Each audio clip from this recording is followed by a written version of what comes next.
Today is Friday, January 17th, 2020. Coming up on Roland Martin Unfiltered, 1 week after the Texas Southern University Board of Regents puts President Dr. Austin Lane on administrative leave, they release a statement explaining why. Oh, but it is still puzzling, and I have lots of questions. Congresswoman Ayanna Pressley of Massachusetts reveals that she is suffering from alopecia and unveils a completely bald head. We will explain. Also, a Georgia election server shows evidence that it was possibly hacked before the 2016 presidential election, as well as the 2018 election, where Kemp was elected governor over Stacey Abrams. In an interview with the New York Times, Senator Bernie Sanders talks about racism and why white voters went for Trump. A lot of black folks are puzzled by his answer. And a new poll shows that 8 in 10 African Americans believe that Donald Trump is racist. Hashtag we tried to tell you. And a Nashville woman has filed a $5 million lawsuit against a former New York City police officer, a white cop. We'll tell you why. And also, LSU goes to the White House. Donald Trump receives them. But when he says he wants to take a picture with them behind the desk in the Oval Office, one of the white players is excited. Wait to see the look on the face of the black players. And the courthouse in Baltimore has been renamed for the late Congressman Elijah Cummings of Baltimore. And this weekend, women across the country will join in the third annual Women's March. We have all of that for you, folks. It's time to bring the funk on Roland Martin Unfiltered. Let's go. He's got it. Whatever the biz, he's on it. Whatever it is, he's got the scoop, the fact, the find. And when it breaks, he's right on time and it's rolling. Best believe he's knowing. Putting it down from sports to news to politics. With entertainment just for kicks, he's rolling. It's on go, y'all. It's Roland Martin, Rolling with Roland now. He's funky, he's fresh, he's real, the best, you know he's Roland Martin now.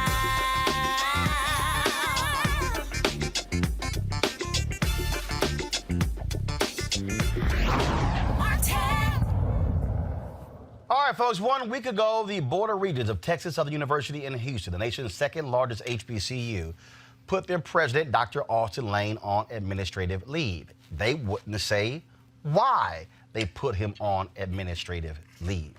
Now, a week later, after many folks, including members of the media, faculty, students, staff, and alumni of TSU have been asking and demanding answers, they decided to release this statement today explaining what took place.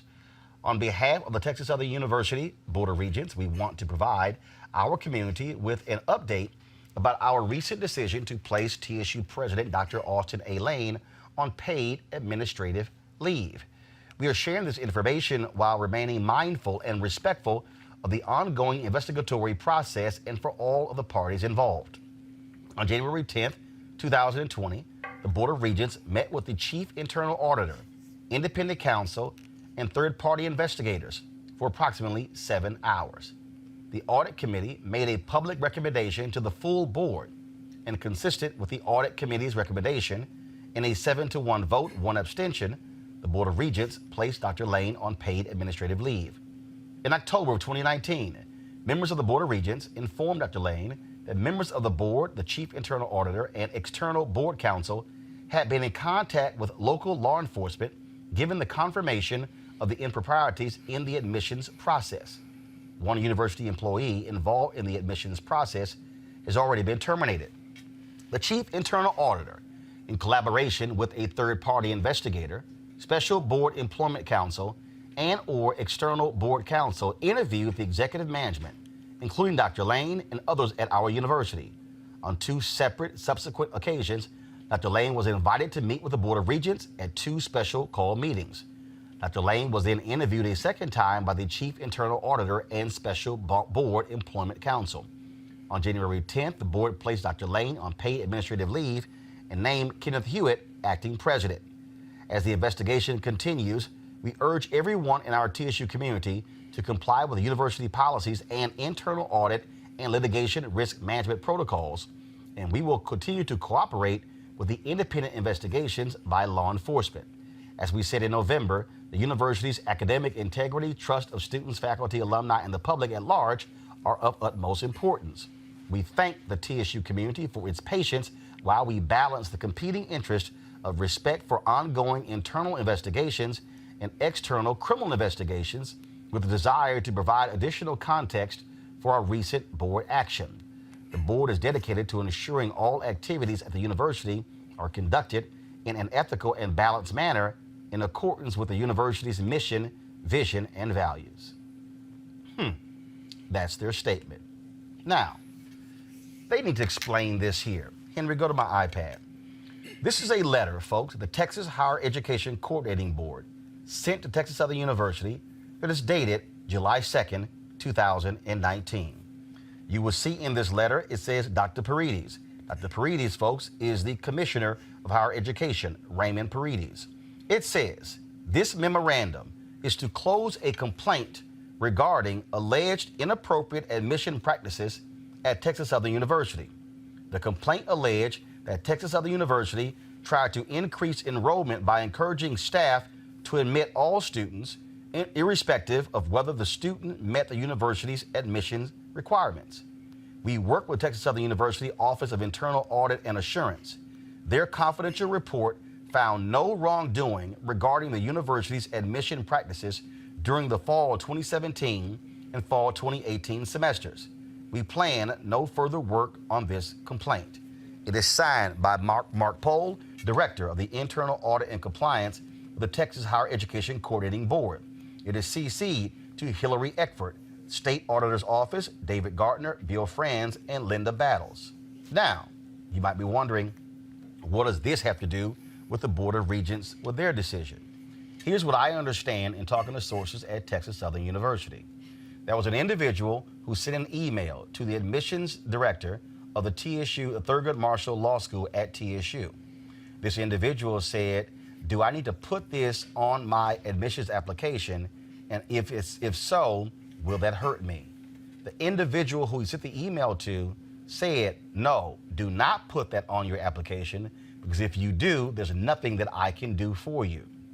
I was told that that person, that the dean of the law school found out about that when the dean saw that email, recommended that that employee be terminated.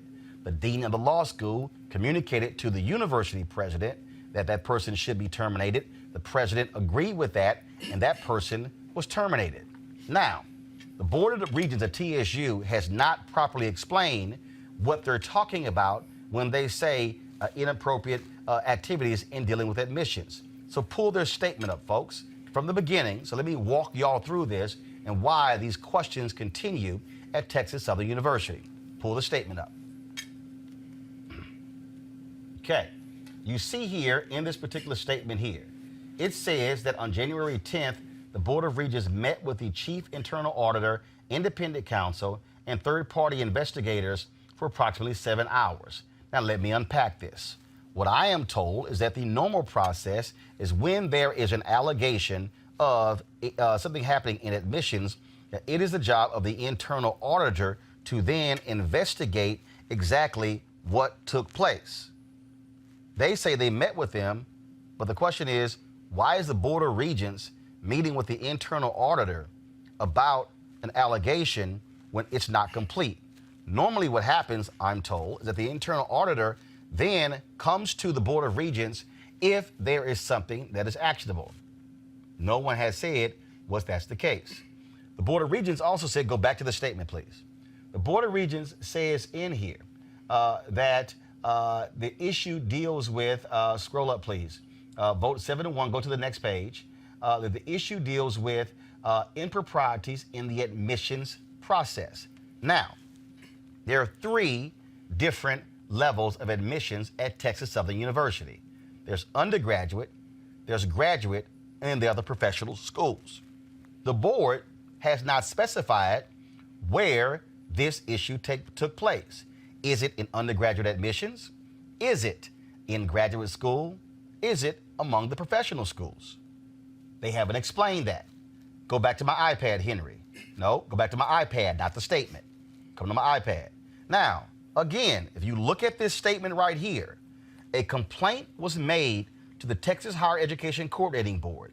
They are the people who oversee all higher ed in Texas.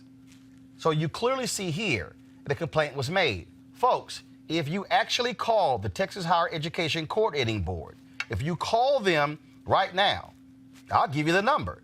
If you call 512-427-6101, you will hear them say that if you are a student and you want to make a complaint against a university, there is a process. Now, you hear in the letter, back to my iPad, so there was a complaint made. It says that the auditors for the Higher Education Coordinating Board work with the internal auditor at TSU, who does not report to the president, who reports to the board. Now, folks, this is what the Board of Regents needs to explain. I called the Texas Higher Education Coordinating Board to find out if the Board of Regents had notified them of this complaint regarding improprieties in admissions. I've yet to hear back from the Higher Education Coordinating Board. I also want to know what is the process. So I need the Board of Regents to explain to me how a complaint was alleged about improprieties and the allegation you work with the internal auditor, but is the Higher Education Coordinating Board, are their internal auditors working on this here? Back to the TSU statement, please. In the TSU board statement, they say that they are working with law enforcement agencies. Okay, I need somebody at TSU to explain to me on the Board of Regents, what law enforcement agencies are you working with? Are you working with the Texas Rangers? Are you working with the Texas Department of Public Safety, DPS, state troopers? Are you working with the Houston Police Department? Are you working with Harris County Sheriff's Office? Are you working with the Harris County District Attorney's Office? So when you hear this, we're working with law enforcement agencies, that raises more questions. So what is going on here? Are they saying someone was taking bribes? What's going on? Now, in their own statement, they state that the employee who was involved in this was fired. My sources say goes back to what happened in the law school. All right, the person was fired. That was in September. How is it that we're now in January and the board is involved in this? The Board of Regents is not an investigative body. Why are they involved in an internal audit? That's not their job. Normally, the internal auditor presents findings to the Board of Regents. No one has explained to me how the Texas Higher Education Coordinating Board, how are they not involved in this entire process? Lots of questions here that the TSU Board of Regents has to answer. Again, to take the step of putting, now also I'm told that the president of the university, Dr. Lane, has had no contact with law enforcement, these so-called law enforcement agencies. So the TSU, Texas Southern University Board of Regents, needs to explain what law enforcement agencies are you talking to? 2, why are you involved in an investigation that is supposed to be led by the internal auditor, who then brings their findings to the Board of Regents? 3, why is the Texas Higher Education Coordinating Board not involved in this investigation? And number 4, TSU Board of Regents, what took place that would cause you to go outside of your process and contact law enforcement agencies when, what I understand, in a normal process, if there were improprieties at Texas Southern University, the first thing they would do is contact the TSU Police Department. The TSU Police Department would then contact law enforcement authorities. I'm told none of that happened. So, Board of Regents, your statement you released today is simply not enough to explain to the general public why you would put President Dr. Austin Lane on administrative leave, giving the impression that clearly he has done wrongdoing, when even in your statement, you can't even articulate exactly why this audit committee chose to put him on administrative leave. I also need the board to explain to me how this letter was received in July of 2019, July 2nd, 2019, where they did an audit of the admission practices in fall 2017 and fall 2018 and found no issues. Let's talk about with our panel here. Cleo Monago, he's a political analyst and behavioral expert. Dr. Niambe Carter, Howard University Department of Political Science. And Brooke Thomas is host of Controlling Our Narrative podcast. Dr. Carter, I want to go with you. This is extremely strange when you put a university president on administrative leave. First of all, a week ago, and you don't say why. Right. Then a week later, you put this statement out explaining why you did it. Why did they put this statement out a week ago as opposed to having a whole week of questions from people saying, what the hell is going on? And I still find that statement very vague, actually. It's not a lot there because it's saying this is ongoing and it's this and it's that, but we still don't really know what happened. Is it a pay-for-play kind of thing? Are they saying that the president knew and somehow let all these things happen? Are they trying to avoid a USC type situation? We still don't actually know what's going on. They also talk about admissions. Exactly. Again, that's it. There are three different admissions. So you need to specify. Yes. Is it undergraduate? Is it graduate school or is it professional school? And also, there are people in charge of those offices that are not him. And I know, when you're the president or you're the head of something, it's always your fault. But there are other people who are actually responsible for that. The president doesn't actually oversee admissions. That's not his job. The dean of the law school oversees the law school. Absolutely. And you have all those different people who are over. So yes, you're the president, but there's a reason why you have those things in place. Absolutely. And so he's trusting his other professionals, right, to administer their units. I think that it still doesn't say why they would go so far as to put him on paid administrative leave. They haven't fired him. They're still paying him. They just removed him from his duties. And the truth is, most presidents have contracts. They're going to have to pay him anyway if they get rid of him. So it's still a lot of questions here about what exactly the nature of the allegations are. Cleo, this is the nation's second largest HBCU. And you have a university president who, according to many faculty and staff and students, has been very good for the university, brought them national acclaim when they had the Democratic debate on their campus in September. We were there covering it as well. Giving to the university is up from alumni as well. Money is being raised here. And so when a board takes this action, you might want to explain further. And here's what's also interesting. This memo that I'm talking about, and again, they got to explain this to me. What they are saying is that this is an allegation. Go back to their statement, please. Go back to their statement, all right? No, their statement, the TSU statement. I want to explain the TSU statement because this is why you have to read statements very clearly, folks. Go to the Texas Southern University Board statement. So in their statement, they say an ongoing investigatory process. That's what they say. Go to the next page, please. They lay out, it says, given the confirmation of the improprieties in the admissions process. One university employee involved in the admissions process has already been terminated. Okay. So you've confirmed impropriety. I just told you that there was an admissions officer in the law school who was involved in an email exchange, who the dean said, you're fired. The president agreed, you're fired. You've already confirmed. It was confirmed in September. So it was confirmed in September that the admissions person in the law school acted inappropriately. The dean recommended firing. President backed the dean up. Yet 6 months later, we're sitting here having a conversation about you confirming something that was confirmed in September. Roland, all I can do is deduce because I don't know what's going on. But it's clear to me that whatever's going on, they don't want everybody to know at this point. HBCUs, and this may be relevant or not to their situation, often don't like their dirty laundry out in the world. No, that's any college. Right, well, that's any college, but not all colleges are worried about funding as much as a lot of HBCUs Right. are. So they're very concerned about how they look to their... Especially an historically black college that's public with a Republican leadership in all of state government. Yeah. So what's clear is that they want to be unclear.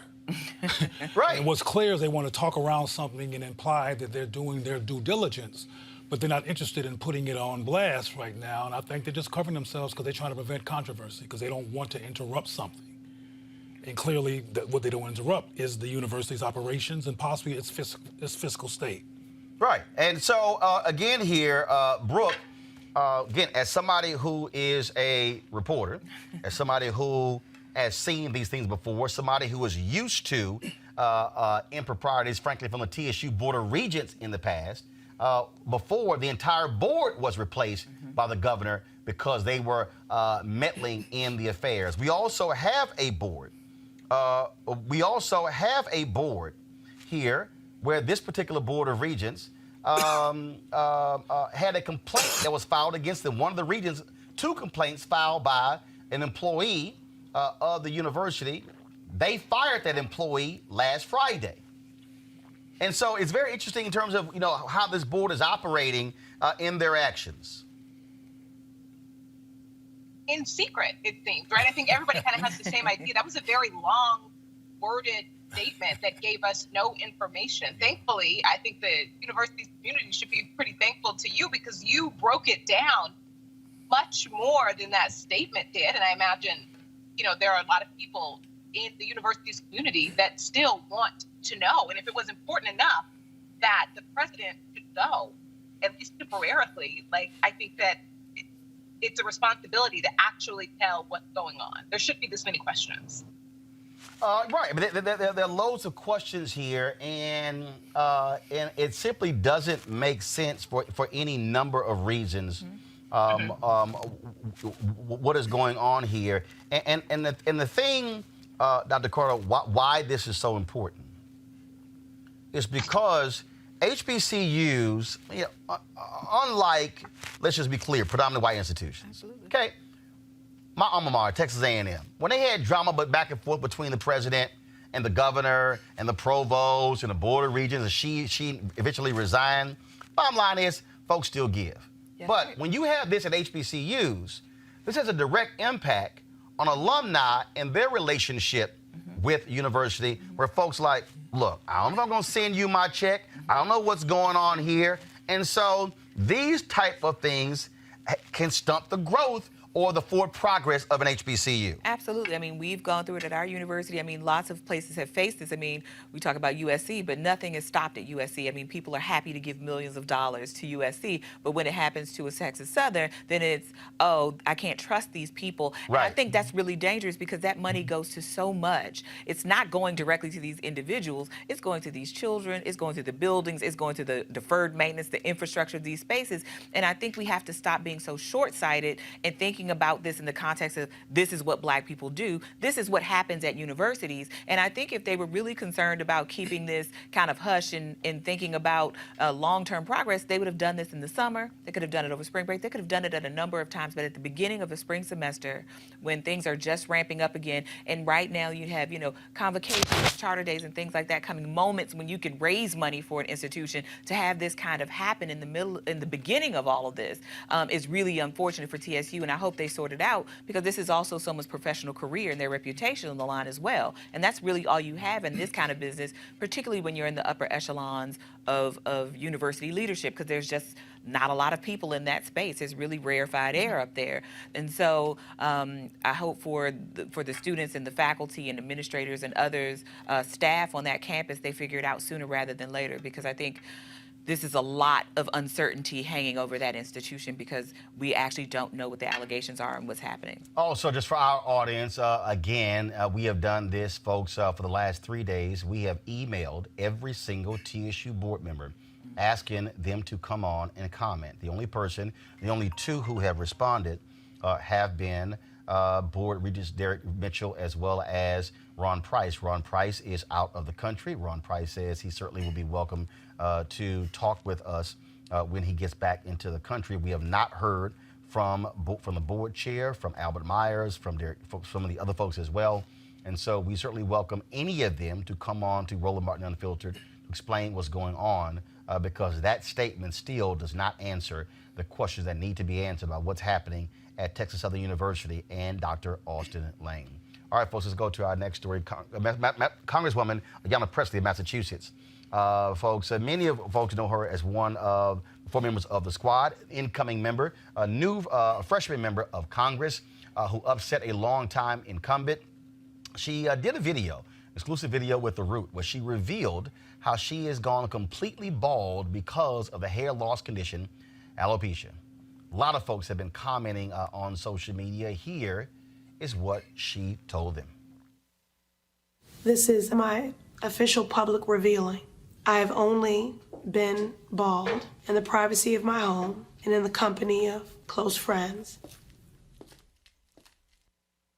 I'm Congresswoman Ayanna Pressley, and this is a word about why my black hair story is both personal and political.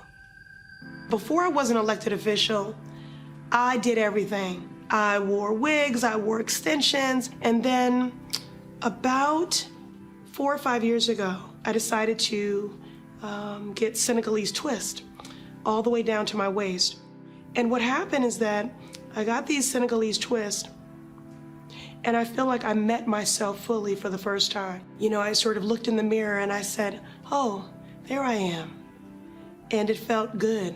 So what started out as a transitional hairstyle ultimately became a statement and something that I was very intentional about. And I was very aware this hairstyle would be filtered and interpreted by some as a political statement that was militant, or people said, people will think you're angry. And I said, well, they already think that. What I was not prepared for was the glorious gift and blessing of the acceptance and the community and the affirmation. Now I walk into rooms and little girls are wearing t-shirts that say my congresswoman wears braids, and we receive letters from all over the globe of women who talk about their own emancipation, that they feel that I've given them permission. My twists have become such a synonymous and conflated part of not only my personal identity and how I show up in the world, but my political brand. That's why I think it's important that I'm transparent about this new normal and living with alopecia. In the fall, when I was getting my hair retwisted, is the first time that I was made aware that I had some patches. From there, it accelerated very quickly. I had been waking up every morning to sinkfuls of hair. Every night I was employing all the tools that I had been schooled and trained in throughout my life as a Black woman, because I thought that I could stop this. I wrapped my hair. I wore a bonnet. I slept on a silk pillowcase. And yet and still every morning, which I faced with dread, I did not want to go to sleep because I did not want the morning to come where I would remove this bonnet and my wrap and be met with more hair in the sink and an image in the mirror of a person who increasingly felt like a stranger to me. And so impeachment eve, the last little bit of my hair came out. I was completely bald, and in a matter of hours was going to have to walk into the floor, the House chamber, House of Representatives, and cast a vote in support of articles of impeachment. And so I didn't have the luxury of mourning what felt like the loss of a limb. It was a moment of transformation, not of my choosing. It is with a heavy heart, but a resolved one, and because I believe our democracy is worth fighting for, I will vote to impeach Donald J. Trump, and I urge my colleagues to do the same. But I knew the moment demanded that I stand in it and that I lean in. And I exited the floor as soon as I could. And I hid in a bathroom stall. I felt naked, exposed, vulnerable. I felt embarrassed. I felt ashamed. I felt betrayed. And then I also felt that I was participating in a cultural betrayal because of all the little girls who write me letters, who come up to me, who take selfies with me, #TwistNation. And I thought of those t-shirts and I just kept revisiting that. And I immediately knew that I was going to want to, when I felt ready, go public, because I felt like I owed all those little girls an explanation. My husband says I don't, that everything doesn't have to be political. The reality is that I'm Black, and I'm a Black woman, and I'm a Black woman in politics, and everything I do is political. I think you might overly intellectualize it and say, it's just hair. People are well-meaning and have been reminding me of the India Arie song, I'm not my hair, you are not your hair. And that's true, but I still want it. So I'm trying to find my way here. And I do believe going public will help. This is my official public revealing. I'm ready now because I want to be freed from the secret and the shame that secret carries with it. And because I'm not here just to occupy space, I'm here to create it. And I want to be free. I am making peace with having alopecia. I have not arrived there. I am very early in my alopecia journey.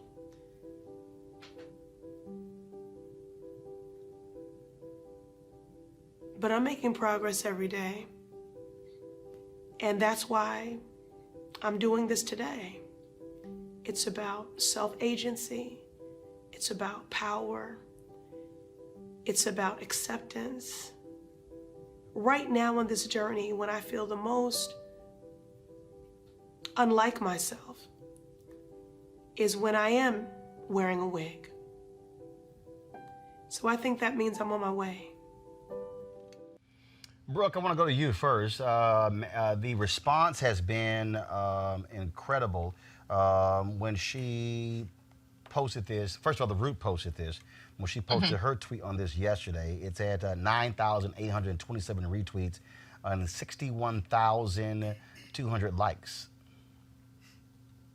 This was so powerful. I saw this yesterday and I was in tears. It was so, I don't often watch, like on your phone, a video that long, it's just a clip, and I had to stop what I was doing and watch that. It was so powerful, and she said something in there, I'm not just here to occupy space, I'm here to create it, and that's so important. And how she kept making clear that her life as a Black woman will always be political. Everything that she does, her existence is political. And I felt this is so powerful because I think alopecia is something a lot of Black women struggle with, whether it be fraction alopecia, whether it be alopecia affecting you like it is the Congresswoman here. And just as much as her twists were representative of so many young women, right? So many girls, so many women, and how the power in that. This is too. And I think that this was incredibly important. And she also said something, this happened in the fall. This started happening in the fall. And so this just happened to her. She's barely getting time to sit with it herself and just realizing the power. I think that's a sacrifice, just being willing to go public with something that she hasn't had that much time to sit with herself. This was really powerful. And I think Congresswoman Pressley, it's always a bummer to me that the four women, the squad, get looped together in a way that each of them as individuals, I feel like don't get enough shine, their history and their work and what they do. And I think, of course, there's power in the four of them together, but there's also so much about Congresswoman Pressley that I feel people don't know. And this is just part of it. And I thought this was powerful and this was amazing and just one of the great things about her. Dr. Carter, again, man, when you When you think about this, when you think about just the reaction that for a congresswoman to do this, when I remember when Congresswoman out of New Jersey, why is it escaping me right now? Bonnie Coleman, when she was going through cancer treatment and had all her hair shaved off, and folks were like, "Oh my God, what happened?" I know of another member of Congress who was going through cancer treatments and didn't want to do that and was wearing a wig, and didn't want anybody to know what was going on, and so certainly powerful for her to step out and do this publicly. Yeah, and I think just being real about mourning the loss of your hair, and that not being a shallow concern. I know she said people are trying to be helpful and they're trying to give you encouragement, but it's something that you didn't ask for. It's not something that you chose for yourself. This is something that is happening to you, right? This is your body sort of betraying you. And for women, I think our attractiveness, our femininity, so much of who we are is wrapped up in our hair and changing our hair and being able to sort of play with it, or choosing to cut it or have it long, and for that to no longer be a choice anymore.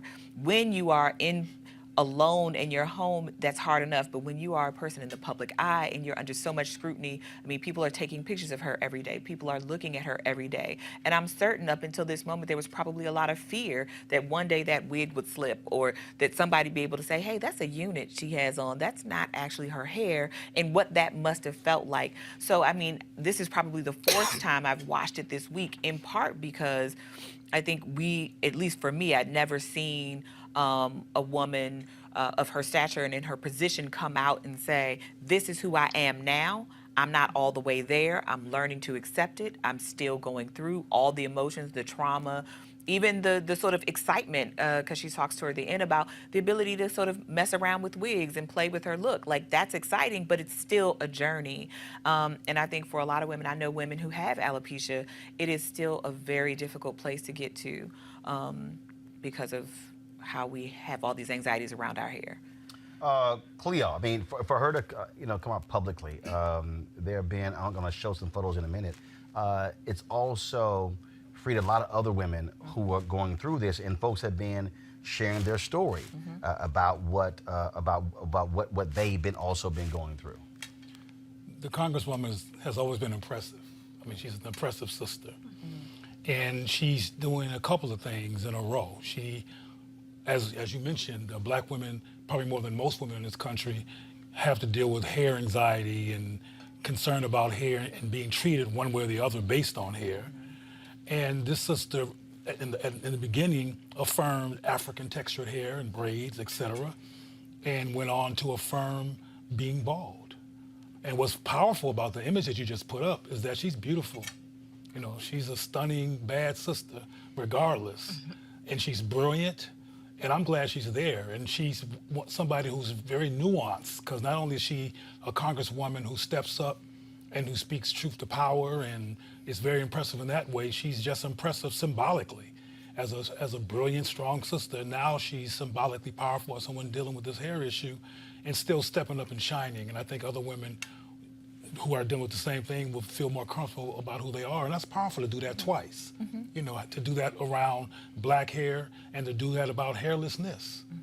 She's just very impressive. And I'm glad to be around to see the squad, including that sister, in terms of how she represents. Henry, are you seeing these photos that I'm playing on iPad? If so, go ahead and pull those up as we have this conversation.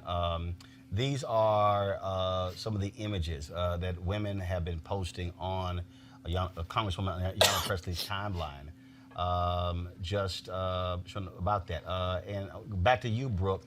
When you talk about this reveal, again, being this public figure, being somebody who again, didn't have to do this. She could have just been living her own world, but she chose to. So just your thoughts on that. It's just all about representation. And yeah, just that like I said earlier, not only did she not have to, but this just happened to her. This happened so soon.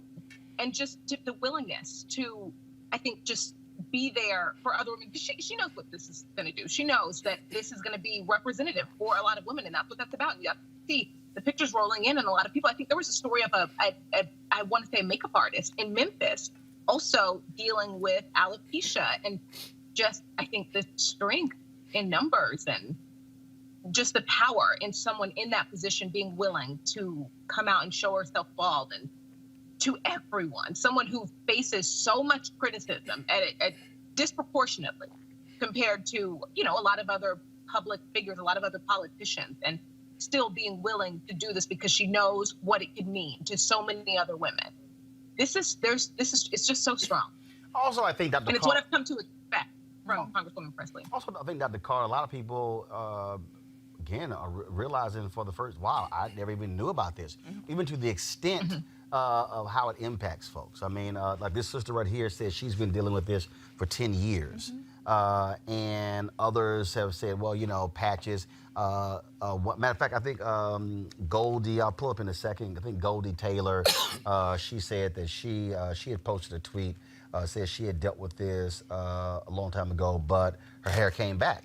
And so for some people, they grow their hair back, others never comes back. Right, absolutely. And I think that's the permanence of it, right? It's sort of just becoming a new normal and becoming a new version of yourself that you didn't ask for or anticipate. And I don't know, you know, at any age if that's an easy thing to do, but I'm sure certainly as a woman, a mother, a wife, and all these things, and contending with something that you could not foresee, right? Like had no expectation that this was going to happen. And as Brooke rightly points out, probably happening at one of the most inconvenient times, right? I mean, I don't know if there's a convenient time to lose your hair, but certainly not when you have to go to the floor, right? And talk about something as large as impeachment and sort of the future of this country.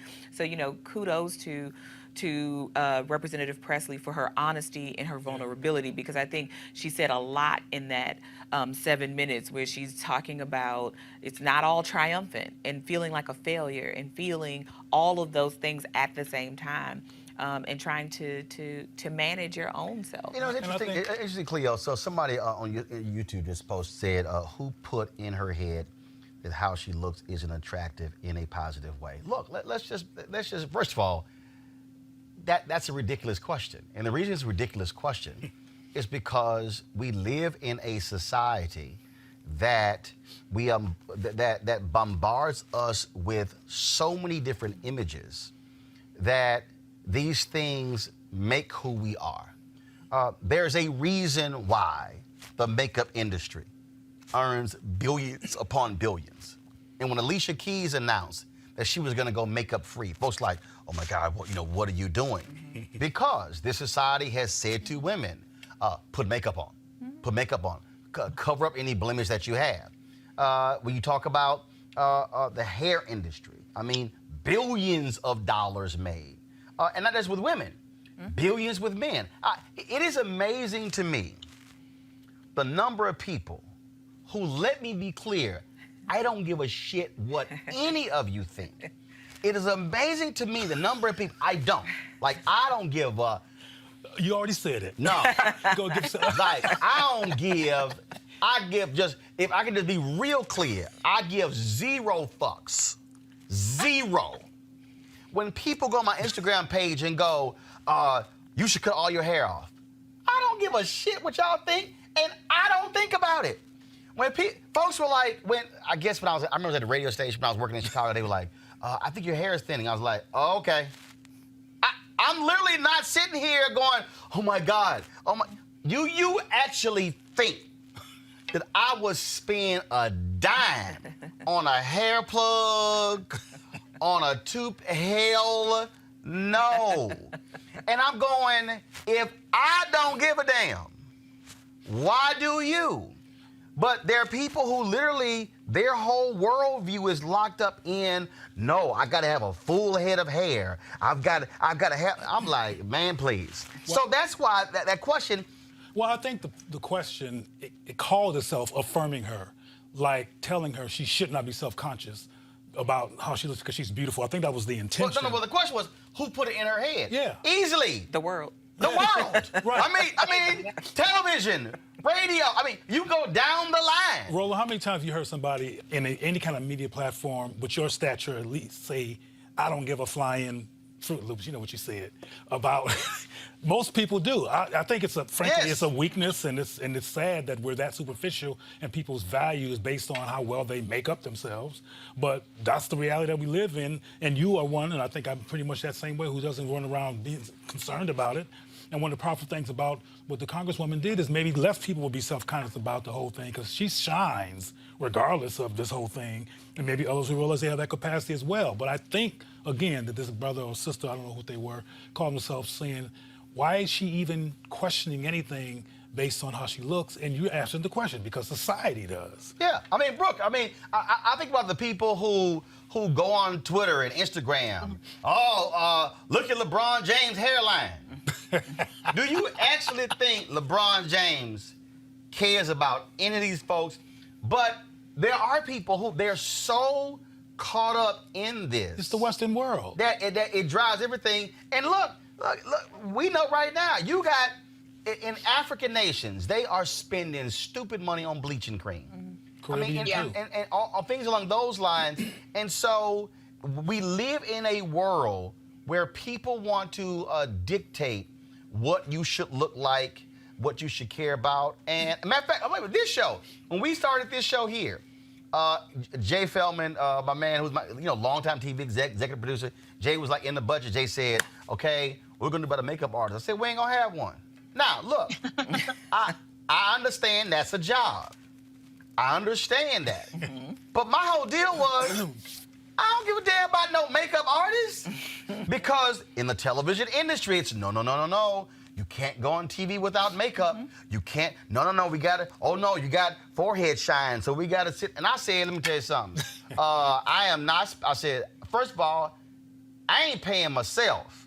I damn sure ain't gonna pay somebody else to put some makeup on the show, because I don't care.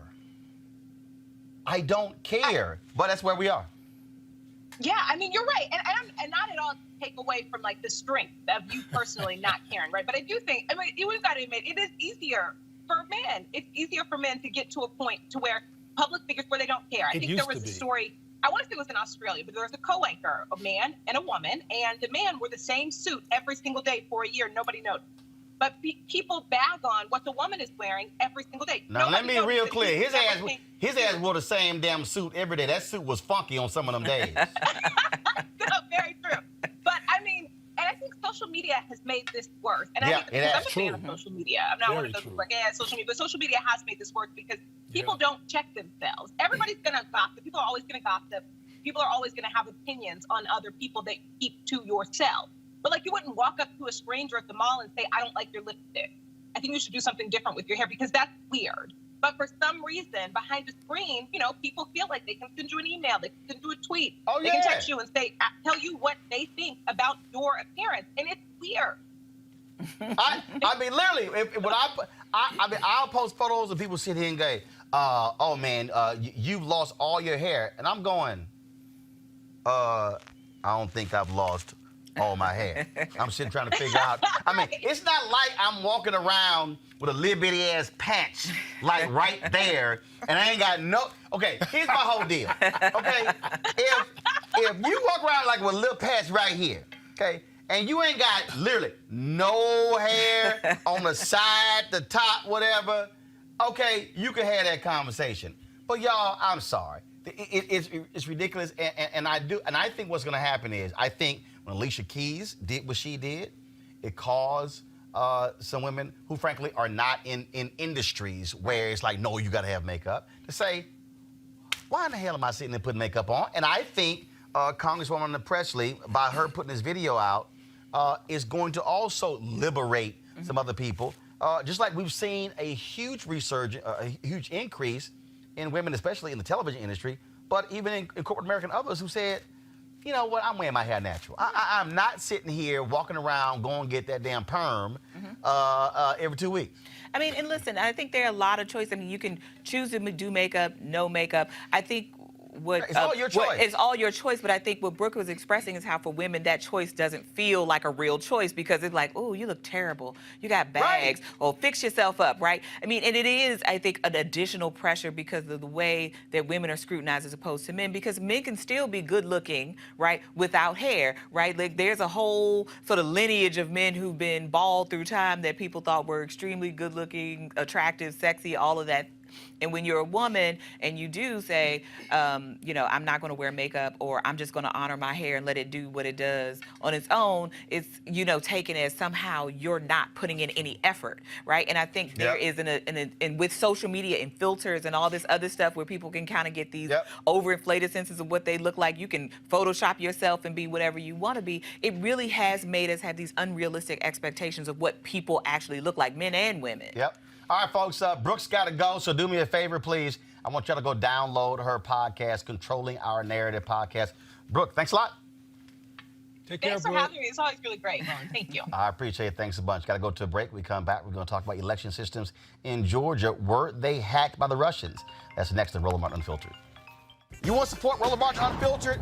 Be sure to join our Bring the Funk fan club. Every dollar that you give to us supports our daily digital show. There's only one daily digital show out here that keeps it black and keep it real as Roland Martin Unfiltered. Support the Roland Martin Unfiltered daily digital show by going to RolandMartinUnfiltered.com. Our goal is to get 20,000 of our fans contributing $50 each for the whole year. You can make this possible. RolandMartinUnfiltered.com. Logan Lamb, an election security expert, says that a Georgia election server shows evidence that it could have been hacked before the 2016 presidential election and the 2018 vote that gave Georgia Secretary of State Brian Kemp a narrow victory over Democratic incumbent Stacey Abrams. Now, the incident, which occurred in late 2014, long before either of those elections, not only calls into question the integrity of Georgia's voting machines during critical elections, but raises new questions about whether attackers were able to manipulate election data and voter information through the compromised server. Additionally, Georgia counties were among those that Russian hackers targeted in 2016 when they breached some state websites and probed others for vulnerabilities that would have given them access to voter registration databases and other election data and systems. Cleo, why this is important is because people who don't understand viruses, who don't understand computer viruses, don't realize that folks can plant things and lie in wait and then all of a sudden activate them at a certain point. This also was why when the Georgia folks, when they were sued, when Kemp was Secretary of State, they went after Kemp because they quickly deleted those servers. So the problem is when you wipe the servers of the data, you did not have the ability to track the footprints to see exactly what happened. So there's a serious concern among people that these Russian hackers have infiltrated, and we know now that remember initially they were saying, oh, it was really all caught. It was kind of like no, 20 different states they were targeting, and then different places they accessed in Florida. We don't know in terms of how far this thing has gone, because the reality is this here. If you are in one particular county and then you put your voter data on that thumb drive, and then you drive that thumb drive down to the election center, and when they put that thumb drive in their computer system, that virus then can go from one county to infect the entire state computer system, and they have a way of hiding these viruses in these computer systems and then just wait. And so for the Trump administration to do nothing on election integrity, for Mitch McConnell to allow that bill that was voted on by the Democrats and Republicans to sit idle, it raises some concerns about whether or not we're actually going to have an election in 2020 that is protected from folks from the outside. Well, we already know that there's been interference with people's voting capacity for many, many years, even as far as back as Bush. What I'm concerned about, though, is that we do have the technology to stop this. Why are we not using it? I mean, the Russians haven't gotten to the Pentagon, as far as I know, and to any of the mainstream federal sources that we keep sacred and secret. So why are they not trying to put a hold on this? But, of course, people like Trump and his courts are not bothered at all by this interference, because they need this interference to win. And what happened with Kemp in Georgia is an example of the prowess of that type of interruption, because a man stole the election and is still the governor, just like Bush did the same thing as the president. So did Trump. So I wonder, what are we going to do about it, particularly, as I said earlier, being that we do have the technology to track external forces who come into our databases. That kind of technology does exist. Well, and the fact that they're sort of not bothered by this and we're doing everything actively, it seems to Right. thwart any investigation to try to figure out Precisely. exactly Well, what they was going on. benefit. Precisely. Exactly, because they're benefiting of it. But it's also not just this election. We also need to be thinking about the census that's coming up in 2020, which is going to have some electronic components. So this is going to be far bigger than just this one moment in just Georgia, because if they're doing it in Georgia, I guarantee they were doing Wisconsin, Michigan, Ohio, all the other places that are important to these elections. And I think we have to be mindful that we have another election cycle coming up. So if we're still talking about what happened 4 years ago, then we're not probably actively going to stop what's going to happen in 2020, because in a place like Georgia, where they're deleting the information that we could use to go back, there's no record, right? The people who voted don't get any record. So there's no paper backup. There's nothing. Right. But This aren't stuff we is passive literally too? digital. I mean, aren't we passive as citizens in the face of this?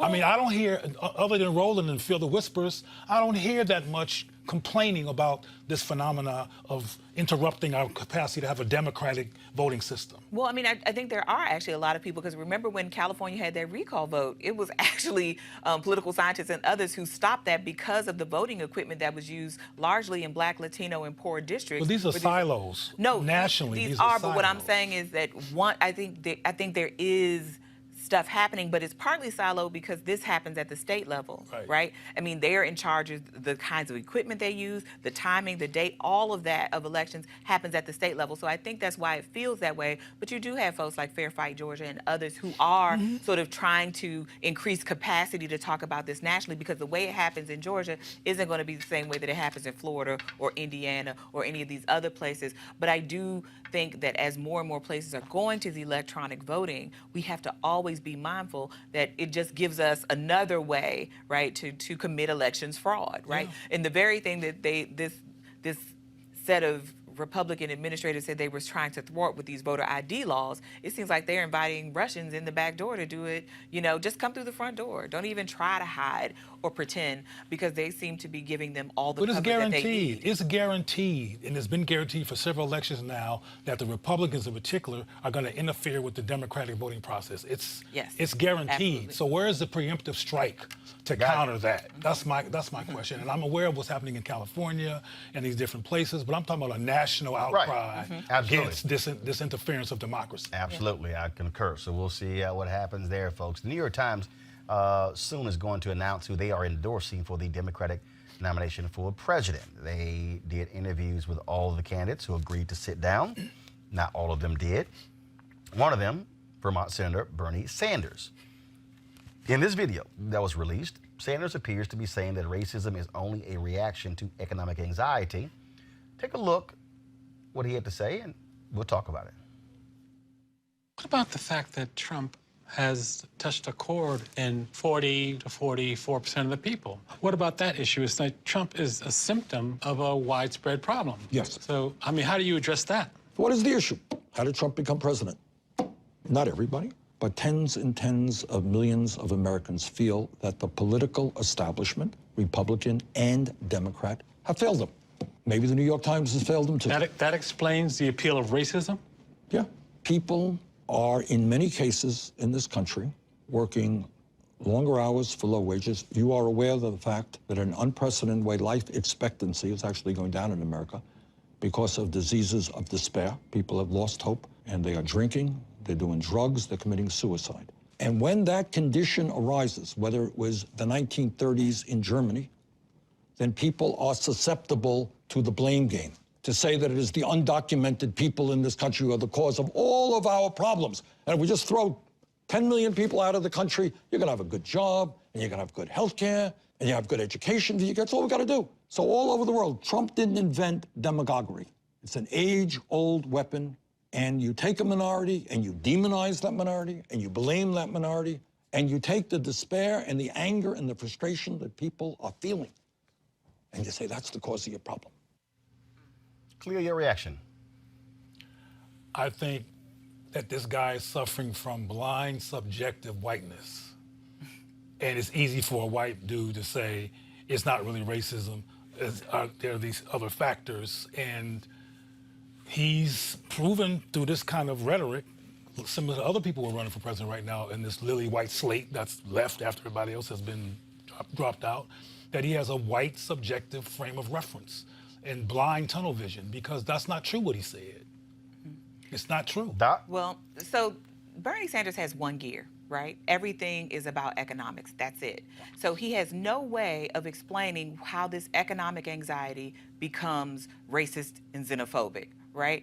And for all the people in the world who are facing this same crippling despair, right? These diseases of despair and the drinking and all this stuff, it only seems to afflict white people, right? It doesn't seem to work like this for other people. And when you think about black folks, for example, we are doing worse than anybody else on most indicators of economic health and wellness. Right. Yet you don't see black folks showing up to support a Donald Trump. So I think the problem with a Bernie Sanders is Bernie Sanders thinks it's always economics, but it doesn't explain race and it doesn't explain racism. That's why that black woman's eyes look like they were about to fall out of her head. And the man asked him very pointedly, so economic anxiety makes one racist? That's not true. And he knows it isn't. Well, I shouldn't say he knows it isn't, because I do think he is actually very sincere and he believes what he's saying. But if everything in the world is a nail and you're a hammer, then you never have another response. You never have nuance. This is you why never understand anything about race and other things. This is why it's important to hold whoever is the president accountable, because we're subject to their subjectivity and their white blindness, and they sign, support, or write legislation and policy based on their subjectivity, and it almost always trickles down into not being effective in terms of powerfully advancing the lives of black people. Absolutely. And if you're going to use solely a class lens, that's certainly not going to work, because white supremacy doesn't have class, because when you look at who Donald Trump's voters were, the lie they told was that it was poor white folks. But that's not who was voting for Donald Trump. So I can't believe this sort of economic anxiety argument. And if he thinks that's what it was, I don't see him winning, because it can't just be the economy, right? When you talk about, at least Donald Trump is going to say, economics are doing great right now. Unemployment is at an all-time low rate. So what's going to explain voting for him in 2020? It's not going to be economic anxiety. But there are whites who appreciate the raceless perspective of how society operates. Absolutely, because they don't have to do any hard work. Exactly, and will support him, those who will, because he won't look at the world through a lens that's considered of race dynamics. And this is that could help him. Well, and absolutely it's going to help him. I think with Bernie Sanders supporters, I do think that class lens is very powerful, because it does let white supremacy off the hook. That's right. Right? Nobody has to do any work. All we have to do is just make sure people have health insurance, and that, people can work and be paid a fair wage, and then all the other problems go away. And we know that doesn't happen. Right? At least if you've been paying to the last 400 years of history, you would know that that's not the way it works. But that's the story that Bernie Sanders tells. And if he's telling that story, then he fundamentally does not understand America. He does not understand American politics. And he certainly doesn't understand the needs of people who are non-white. I disagree. With what? So let me unpack this. Play it again. What about the fact that Trump has touched a chord in 40 to 44% of the people? What about that issue? It's like Trump is a symptom of a widespread problem. Yes. So, how do you address that? What is the issue? How did Trump become president? Not everybody, but tens and tens of millions of Americans feel that the political establishment, Republican and Democrat, have failed them. Maybe the New York Times has failed them too. That explains the appeal of racism? Yeah. People are, in many cases... And leave it right there.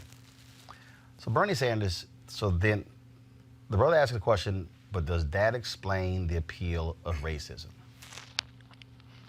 Here's what the questioner should have done. The questioner should have then said, this is what I mean. Folks, this is the fundamental issue that we face. And I've said this for years. I said this when I was on CNN for 6 years. Whenever an issue comes up, this is what happens. And our next story is going to even explain that, where a new poll says, here's a perfect example. So a new poll shows that, y'all go show the graphic, a new poll says 8 in 10 black Americans describe Donald Trump as racist, okay? Okay, so you can show the graphic if you want to. So I'm gonna link these two things together. 8 in 10 black people say Donald Trump is racist. This is what ends up happening. You're a racist. No, I'm not. Come back to me. You're a racist. No, I'm not. So then the debate revolves around that exchange. Not the issue. Not what he said. Not what he did. Not the policy, but the phrase, you're a racist. So when Bernie is asked, well, what about the racism? And then Bernie then begins to explain what Donald Trump is doing. What Senator Bernie Sanders is actually saying, folks, and is articulating, is that these people don't see themselves as racist. They never have. The fact of the matter is, you will rarely find an individual who says, I am an absolute racist. They're not going to say that. That's true. They're not going to say that. That's true. What they are going to do are make judgments, have perceptions, and make decisions through a racial prism that actually is racism, but they don't see it as that way. See, in order for me to deal with somebody, I have to understand how you think and how you operate. And so if I say, your ass a racist, what's their response? No, I'm not. Here are my friends. This is who I hang out with. That's what Donald Trump does. He's going to show you the black people who gave him hugs after the First Step Act. This means I'm not a racist. See, that's not how we have to frame the question. See, some of y'all right now are saying, oh, Roland, you're giving us an elitist answer. No. I'm trying to explain to you human condition. That they're not going to see it here because they don't see themselves as racist. Now, press play from where we left off with Senator Sanders. In this country, working longer hours for low wages, you are aware of the fact that in an unprecedented way, life expectancy is actually going down in America because of diseases of despair. People have lost hope, and they are drinking, they're doing drugs, they're committing suicide. Stop. And So in 2009, Pew asked the question, are you optimistic about the future of America for your children? A majority of African Americans, a majority of Hispanics, a majority of Asians said yes. Only one group at 41% said they were optimistic. That means a majority of white Americans said in 2009 that they were not optimistic about the future of America for their children. Here's the problem with polls. Polls only ask questions, preset, and you can either say yes or no. What you don't have is some ask the question, which is all subjective, why? 2016, September 2016, another poll was done. The question was asked, are you optimistic about the future of America economically for the next 10 years? African Americans, lowest wealth, highest optimism. Latinos, second lowest wealth, second highest optimism. White folks, highest wealth, lowest optimism. You have to then ask the question, why? Why are they feeling that way? Now, it's very easy, and yes, we are seeing this through our black prism, through our black lens. We know what we see because we know history. White people in America are never going to say en masse, we're absolutely racist. But you have to listen to the code words and then begin to unpack what they say, that all funnels, remember what I said, race is not racist, but there's a tunnel that exists between racist and not racist. And all those phrases and code words funnel into that tunnel. So there's somebody who's over here who you can go, you know what, they're not really racist, but they have these racial perceptions. So maybe if racist is like 10, they're at 4 on that line. So they ain't full-fledged Richard Spencer, Stephen Miller racist, but they on that racial line. Press play. When that condition arises, whether it was the 1930s in Germany, then people are susceptible to the blame game, to say that it is the undocumented people in this country who are the cause of all of our problems. And if we just throw 10 million people out of the country, you're going to have a good job, and you're going to have good health care, and you have good education. That's all we got to do. So all over the world, Trump didn't invent demagoguery. It's an age-old weapon, and you take a minority, and you demonize that minority, and you blame that minority, and you take the despair and the anger and the frustration that people are feeling, and you say, that's the cause of your problem. Now, if any of you saw the documentary, The House I Live In, by Andrew Jarecki, what you will discover in the documentary is he talks about this whole issue of race and the war on drugs. He talks about how Asians were targeted who were using opium and heroin in the 1800s. They were targeted. He talked about how African Americans were targeted as well in the 1930s and 40s when it came to heroin and cocaine. He talked about the same thing happening in the late 1960s and 1970s. So when you hear Bernie Sanders talk about that, this is what is the deal. The reality is this here. When white people are feeling economically threatened, lynching, their racism increases. Their appeal to direct demagoguery increases. What we have to understand is that that internal racism meter inside of most white Americans who have these feelings, it is suppressed. It's tempered. When the comedian, guy who was on Seinfeld, remember when he lost his mind, Michael Richards? And remember how it just came rushing out, and I don't know where it came from. Because it was so deep inside, he was effective at suppressing it. But in a moment, he lost the ability to be able to temper what he said, and it came, quote, rushing out. So a lot of people are attacking Bernie, saying he doesn't get it, he's clueless. No, he's not. What Bernie is actually doing is articulating for us exactly how those white folks think. And so that's how Trump is able to play both sides. That's how he can have the little black comedian, the little court jester, Terrence Williams and Candace Owens, and these other people who are supporting him, who serve as the Pastor Darrell Scott, Diamond and Silk, Paris Denard, all these black folks over here, but then you look at the actions over here. And so what we have to deal with is a demagoguery.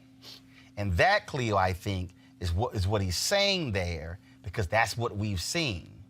When we go, that's racist, it immediately is going to shift the conversation away from the issue to now this thing that you really can't prove, and you just having a debate on racist, not racist. Well, okay, Mr. Behavioral Expert. In most cases, racism can be proved. But I don't think this is really the issue, and I'm not sure how much we agree or disagree on some kind of spectrum, but I do believe that racism, as we call it, because we're talking about a poll now, is such a norm in this culture that it's not seen as racism. Racism is, white supremacy mythology is drenched in everything. Right. You can't turn on TV and know, but a lot of us, including black people, have become numb to it as a norm, so we don't sit in critique of it, we sit in adaptation to it. So now we celebrate it. Not exactly. So not only do white people have a hard time calling something racist, a lot of black people do too. Precisely. Because if black people had the clarity to recognize racism and how far and wide it is, we'd be up in arms. The so-called Black Lives Matters movement would have not went away, but stepped up because things under Trump have gotten worse for us on a policy level, let alone on the ground level. But I think that the issue with, what's his name, Bernie, thank you, is that it's white subjectivity, because what he did put in, he's Jewish, is he Jewish? Yes, yes. What he did put in there was the Jewish Holocaust, the 1930s, what happened in Germany. That's what he was referring to, and talk about what happened to his people. Though he don't see racism, though he feels like these are social determinants that are affecting people's lives and making them want to get numb on drugs, or just simply economics. He did bring in the Holocaust, his struggle. Because the man has white subjectivity and white Jewish subjectivity. And frankly, people like Bernie Sanders who have white subjectivity are not helpful to black people.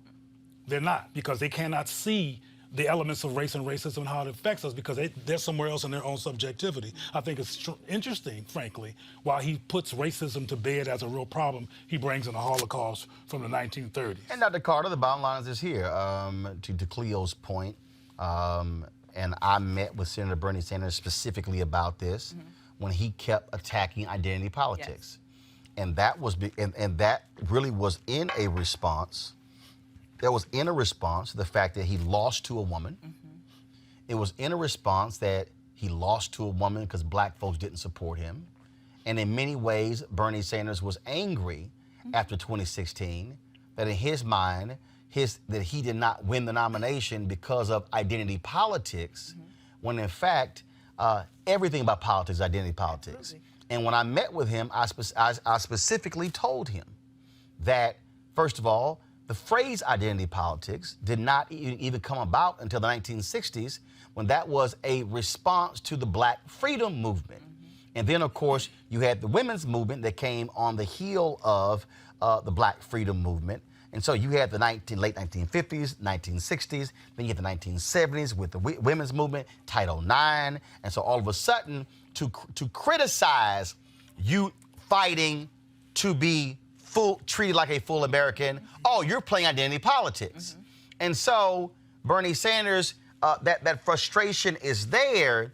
And so, yes, when he's talking about these folks out there, oh, it's because of this, and he says working class economic anxiety, you're absolutely right. Dude, we broke too. Right. Bruh, they ain't the only ones taking opioids. They're not the only ones who are using drugs. They're not the only ones, but when white folks start using drugs, when white folks start drinking, when white folks start dying, when he said life expectancy, first of all, the black life expectancy ain't increased. What he's talking about, when the New York Times did a story on the life expectancy dropping, and not because of ours increased, it's because white life expectancy dropped because of the opioids. And so Bernie, that was really talking about white folks, but he wouldn't just say it. He used the broader terms, but looking through it, we knew exactly what he's talking about. Yeah, well, I think even just the choice to say people and not say white people. Yes. Because you don't view all people as people. And that's because American society has, because everything in America has been determined through a white prism, you don't say white. Right. So you don't see Politico do a story saying white pastors endorse Trump. You will see a story, black pastors endorse Joe Biden. So white folks will not put white on it. Well, but that's because whiteness is this sort of blinding light, right? It's this sort of ever-present, omnipresent thing, and it's the exemplar, right? Because when he was talking in 2016 about the folks in the Midwest and talking to regular Americans as if black people don't live in Toledo, Chicago, Cleveland, right? He was talking about white people, and I think that's something that irritates a lot of folks about Bernie Sanders. It's like, we know you're sincere. We know some of the things that you're talking about economically make sense, right? We know that healthcare is a right and people should have a ability to access it and should be paid a proper wage and all these kinds of things. But when you say things like what he said on that, I actually don't think he's just talking about Donald Trump voters. I think he's talking about himself, because he is one of those people. And I think that's the thing, because that white man narrative of being lost, when you're talking to a people who are looking at having zero wealth as a community as soon as 2053 don't tell me about economic anxiety. But you know what though? Totally agree. But here's also the reality. The last election, 71 to 72% of the total. Now, see, some of y'all about to really get upset what I'm about to say. Some of y'all about to really get upset. Numbers don't lie. In the last election, 2016, many political scientists believe that 2016 was going to be the first election where less than 70% of the total electorate was white. But because there was a decrease in black turnout and Latino turnout, and then you had Donald Trump appealing to those white folks in rural America, 71 or 72% of the entire electorate was white. For all that we do in demanding Democratic candidates talk to us, demanding they have a black agenda, Latinos demanding they have a Latino agenda, the reality is, if you're running for president, you're talking to white folks. Because 70% of the total, again, folks, 70%, these are numbers. In fact, 70%, the rest of us are in that 30. And so, because of you look at our demographic numbers, white people, the reason they don't preface anything with white, because they haven't had to, because when they talk, they mean white. In the whole history of America, there was no need to say white people, because when they say people, they were not talking about us. And so, they're still not. And right. And so what happens? So these candidates, the reality is these candidates are doing what white folks have always done, and that is not self-identify, because it's like, well, if we want to talk about black unemployment, we mention black unemployment, but when we talk about white people, we just simply say people. Unemployment. But I think the only problem with that narrative of like, yeah, most of the electorate is white because we live in a majority white nation. I think most of us know this, and we know that these people of color are I gotta stop you right there. But Stop. You said most of us know. Well, we should know. A lot of us no. But even that phrase right there, a lot of us don't even articulate when you talk about, again, the power of white supremacy. We don't even say America's a white nation. What happens is, even us, we fall for, no, we are a nation of immigrants. Oh, we're a nation. No, the reality is, America is a white nation. And what's driving all of this, and this is what Bernie did not say, while they appealed to Trump, because it all goes to 2043. Yes. 2043, when America will be a nation as majority people of color. So the fear, this is what Bernie didn't say, the fear that Trump was able to push buttons is because they ain't just looking at it, because when they say jobs, yes, they're looking at shit. My white son and my white daughter, they're gonna have to compete now. They can't just walk in and get it because of whiteness. And then when you look at majority minority states that are already in existence, you look at Hawaii, you look at Texas, you look at California, you look at Arizona. These and places, you look at, and they're portending what's going to happen as we move across. When he mentioned life expectancy, Yes. 17 American states, the average white death rate is higher than the average white birth rate. But see, the bottom line, though, and I think, frankly, Bernie represents this too, no matter how appealing it is to some black people, is white folks ain't sitting back being passive in the midst of this threat. No. They are actively on the liberal side, Sustained. independent side, Right. and on the Republican side, but a little more clandestinely on the left side, because it's really politically incorrect to be not supportive of all people on the left side. White people ain't playing that game. Like, we don't like y'all. Stay out, get the hell out of here. We're putting up walls, jails, your mama, whatever, don't come.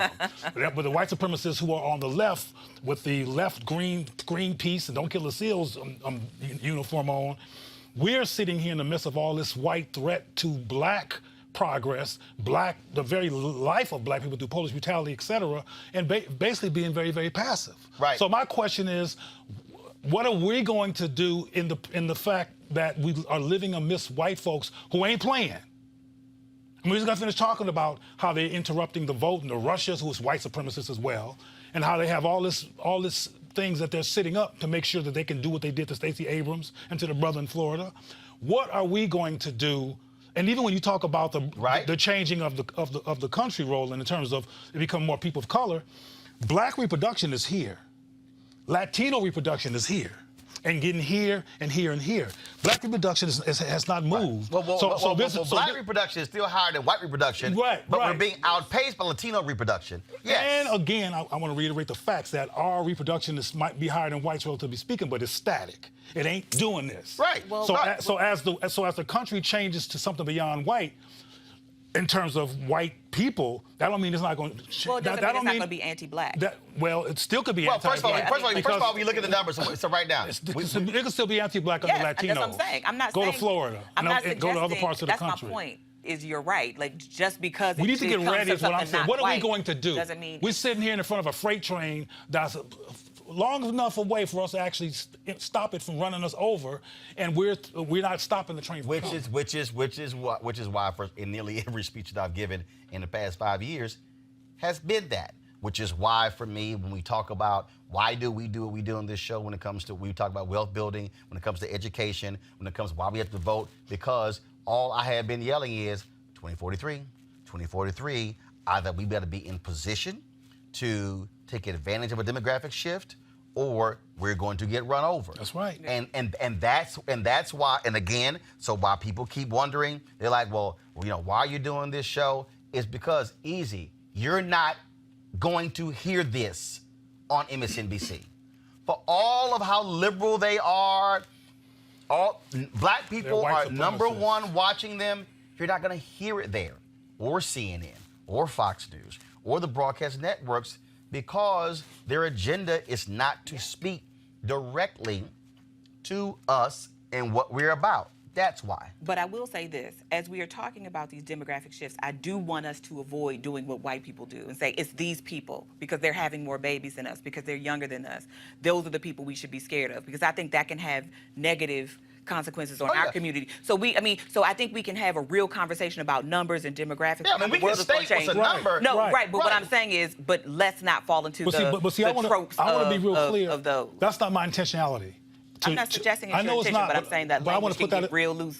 And even though it's not what you think, there's others who might think this. Right. I'm talking about the absolute fact that we keep hearing about the browning of America, the changing of America, 2043, et cetera. And I know lots of black people who are assuming that we're going to have an increase in power because of reduction in whiteness. Precisely. And I'm saying that ain't necessarily true. Precisely. That there's all kinds of interruptions of black progress, black self-love. The media has telling black people, do not love black people. Run the Biff and whatever these white women's name is, Becky, that's the one they use.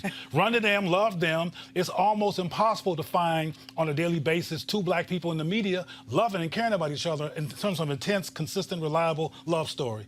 And I can go on and on with all these different things that are getting in the way of black people focus on the whole concept of loving, caring about black people, and black parents raising black children to value black people. But I want to go back to the point that you said when you said that when people hear these numbers, they automatically assume that something magically is going to happen with power. I go back to 2008, and I got receipts.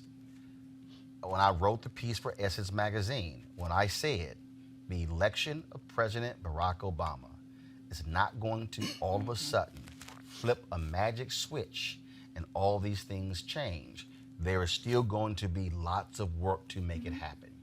So the point here is that if you take what Bernie Sanders said, and again, my reaction to what Senator Bernie Sanders said is not as angry and as visceral as a bunch of other people who I see on social media. Because again, I'm listening to what he's saying. I'm also understanding in terms of how folks think in this country. But I will say this here. There are people who are going to the polls in November who are white, who are about the protection of white interest. when you hear the phrases American values, Yep. American morals, what makes us truly American, they are speaking through a white prism. They are not looking at it how we are. And so that's why we really need you supporting this show, because we have got to have places that are here to purposely reprogram black people and reprogram folks to teach them about what is going on. I'm literally working on a book proposal about 2043. I'm telling you, 2043 is real, and folks see it. Republicans are purposely trying to pack the federal courts in order for them to be in control, because they know. And I know we're over time, but I gotta say this in 120 seconds. When you say there's a redefining of American morals and values, Joe Biden said this. It was edited, and people were like, oh, well, what Joe Biden said. We talked about our culture didn't come from Africa; it came from Europe. If you heard the whole clip, Joe Biden was actually saying, y'all, this is about white people. He actually was saying that, and he was explaining why that's a problem. He was saying, look, this is where it came from. So when you hear the decline and the disappearance of American values, and what makes us America, they are talking about whiteness. They ain't just saying it. That's what they're talking about. Because what they know is that over here, black folks and Latinos, we look at this thing totally different. We look at the flag in a different way. Those of us who have been reprogrammed or never programmed based upon white supremacy. We look at public policy differently than they do. And so when you hear those phrases, you had better understand what they're saying. And you gotta have places who are gonna say that versus those places who mainstream media, who not only are going to repeat it, but they're going to actually exemplify it. Yep. And that's why it's important. Last story real quick. Tomorrow, women are going to gather in D.C. and other cities across the country for the 4th Women's March since it was launched in 2017. This march will be a total rebuke of the policies of Donald Trump. Marchers will start gathering beginning around 10 a.m. with the start time set for an hour later at 11 a.m. For more information, go to womensmarch.com/2020March. And again, those 53% of white women who vote for Donald Trump, let's see if they do it this time. Real quick, Cummings Halliburton of Nashville, who is black, filed a $5 million federal lawsuit against Michael Reynolds, who was a white former New York police officer.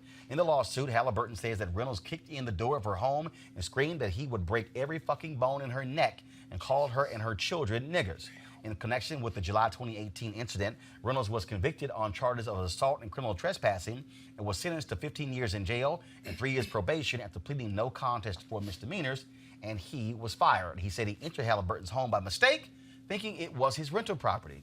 Reynolds resigned from the New York City Police Department earlier this month following an online petition calling for his firing in support of Halliburton. The petition was signed by more than 10,000 people. Today, Donald Trump welcomed his new favorite college football team, the Louisiana State Tigers, to the White House today. The event quickly turned into a campaign rally, of course, but the most priceless part of it was when the faces of quarterback Joe Burrow and the men standing behind him. So watch this here when Donald Trump says, let's go into the Oval Office, and you're going to see this really excited white boy. Look for the faces of the black people. Press play.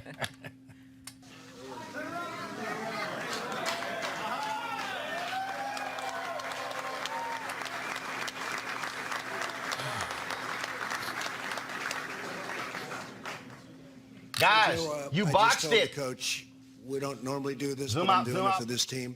Anybody would like to come with me to the Oval Office, we'll take pictures in the Oval. It's a special place. There's no place like the Oval. They come from all over the world. They have their own big offices and everything. They go into the Oval, and they say there's no place like this. So, Coach, if you'd like, we can take whoever wants to come to the Oval Office. We'll take pictures behind the Resolute desk. It's been there a long time. A lot of presidents, some good, some not so good. But you got a good one now, even though they're trying to impeach the son of a bitch. Can you believe that? You believe that? Got the greatest economy we've ever had, Joe. We got the greatest military. We rebuilt it. We took out those terrorists like your football team would have taken out those terrorists, right? But we're doing good. So we're going to go to the Oval Office with some of the the players and all of the players, I guess. And again, I want to just congratulate the team. I want to congratulate your great representatives, all of you. Go back to the freeze in the video there. Now, the box, we put in the box, it actually cut off those two brothers at the top. You couldn't see their whole faces. But you see the white guy right behind Coach in the blue suit and the beard. He was so excited when Trump said we're gonna get a photo in the Oval Office. He turns around to the brothers and go, wow, the brothers looking like, dog, we don't really care about that photo. So the four brothers in that picture barely crack a smile. Go back. They ain't like, look, we ain't trying to be here. But this is the one that was it. When he kept talking about taking a photo, them brothers were like, yo, man, we excited. But the white guy in the beard, he was hyped. He was hyped. He kept going, wow. What? He turns around, wow. And the brothers look at him like, this is gonna live forever. They'll never live this one down. Right. Never live this one down. See, that's why you don't go. See, Exactly. that's why you don't go. Cause it's like I ain't gonna stand here in front. I ain't trying to be here. I'll be like, say, player, y'all can go, but I ain't gonna be here. Well, he said who wants to go. They didn't have to go. But that white-black response that you're illuminating represent this country. Right. The white guy was like, Yeah. It's the same racist Trump. It's the same He was crazy, hyped. getting ready to get impeached Trump, who he's Get hyped ready about. to. I mean, he was like, woo. Well, I mean, we formally. We get a photo in the Oval Office. The brother's like, Yeah. I can't wait till they release the photo to see. I want to see how many of them actually. And how many of their mamas, when they showed them their picture, Right. what did you do? And how many of them go up to the family reunion and got to Exactly. deal with that. All right, Exactly. y'all. We got to go. We appreciate Dr. Carter, Cleo, as well as Brooke for being on the show today. Don't forget, folks, you want to support Roland Martin Unfiltered, go to RolandMartinUnfiltered.com. Join our Bring the Funk fan club. Every dollar you give goes to support this show. Again, you can pay via Square, PayPal, or even Cash App. We got all of those ways for you to do it. And again, this is about us speaking our own voice, owning it and controlling it, and not asking anybody for permission for the conversations that we have. Monday, I'm in Bentonville, Arkansas, speaking to the black folks at Walmart on MLK Day. We're going to have a special show on that day as well. And so, as we always end the show on Fridays, here are the people who are supportive of this show, who join our fan club. If you don't see your name, choose an email, and we'll make sure to get that taken care of. And also, this is the Afro Tech. This is the conference Blavity put on. So I want to go ahead and rock this. And Henry, if you can, I rock these shoes. Matter of fact, you know what? I can't show the shoes. Let me go ahead and show y'all the photo. So look at Cleo. Cleo trying to cop my shoes. So I can't show you. Hold on. I'm pulling a photo up. Don't worry about it. Nagaz Footwear, what they did is a black-owned company out of Atlanta. They sent me these shoes here, and if you go to their website, so you see these shoes right here. So they sent me 3 pairs, so I certainly appreciate it. I'm wearing the ones with the African continent, and so I appreciate that. We're going to see them. We're going to have them on the show next week. So they'll be on the show next week talking about their company, the products that they actually put out, and so we look forward to that conversation. So the shoes match. So I needed a hoodie that was green, and so luckily I had the Afro Tech hoodie. All right, folks, I got to go. I'll see y'all Monday. Holla!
You want to check out Roland Martin Unfiltered? YouTube.com/Roland S. Martin. And subscribe to our YouTube channel. There's only one daily digital show out here that keeps it black and keep it real. It's Roland Martin Unfiltered. See that name right there? Roland Martin Unfiltered. Like, share, and subscribe to our YouTube channel. That's YouTube.com/Roland S. Martin. And don't forget to turn on your notifications so when we go live, you'll know it. Hey everybody, this is your man Fred Hammond, and you're watching Roland Martin, my man, Unfiltered. Hi, this is Essence Atkins, and you're watching Roland Martin Unfiltered. Hey, yo, Peace World, what's going on? It's the Love King of R&B, Raheem Devon, and you're watching Roland Martin Unfiltered. Hi, my name is Brescia Webb, and you're watching Roland Martin Unfiltered. Ow. Well, I like a nice filter usually, but we can be unfiltered. What's going on? This is Tobias Trevelyan, and if you're ready, you are listening to and you are watching Roland Martin Unfiltered. What's up? I'm Lance Gross, and you're watching Roland Martin Unfiltered. Hi, this is Cheryl Lee Ralph, and you are watching Roland Martin Unfiltered. I mean, could it be any other way? Really? It's Roland Martin.